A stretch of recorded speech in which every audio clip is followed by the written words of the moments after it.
No pots, no pans. That's how our casserole rolls.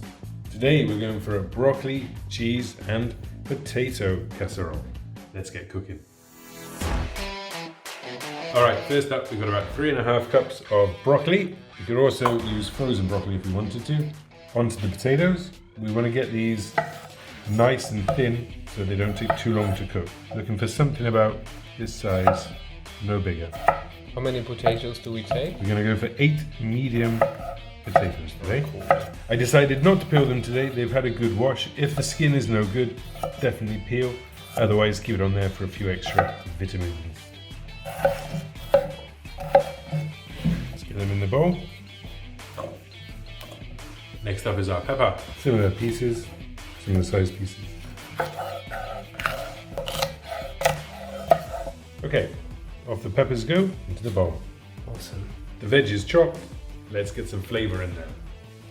We're going to go for a tablespoon of olive oil. And a bit of salt to start with.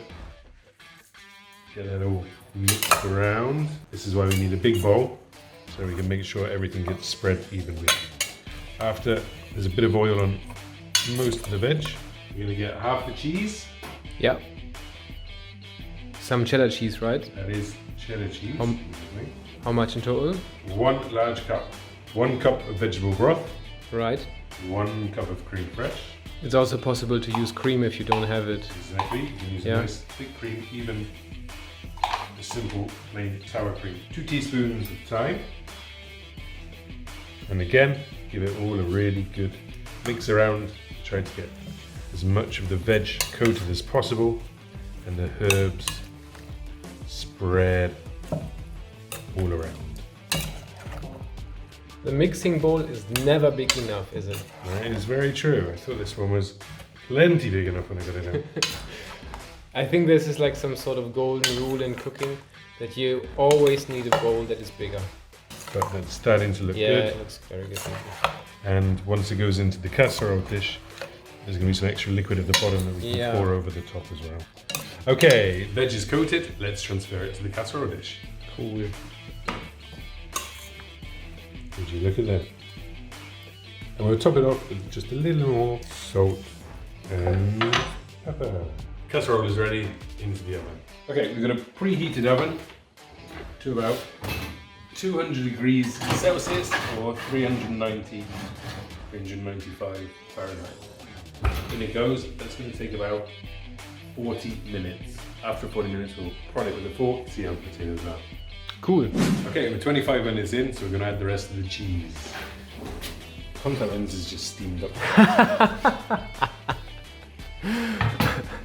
Alright, looking good. At this point, we'll also pay attention to the broccoli. You don't want that to burn too much, so if you see any that are really looking brown, flip them over a little bit.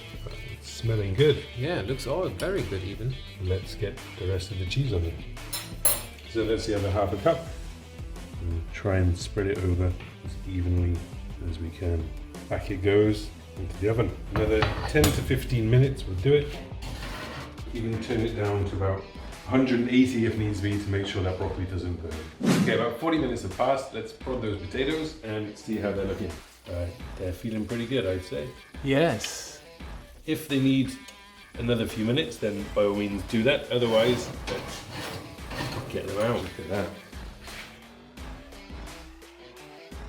All right, everybody, that is one awesome looking, awesome smelling, and no doubt awesome tasting cheese and broccoli casserole.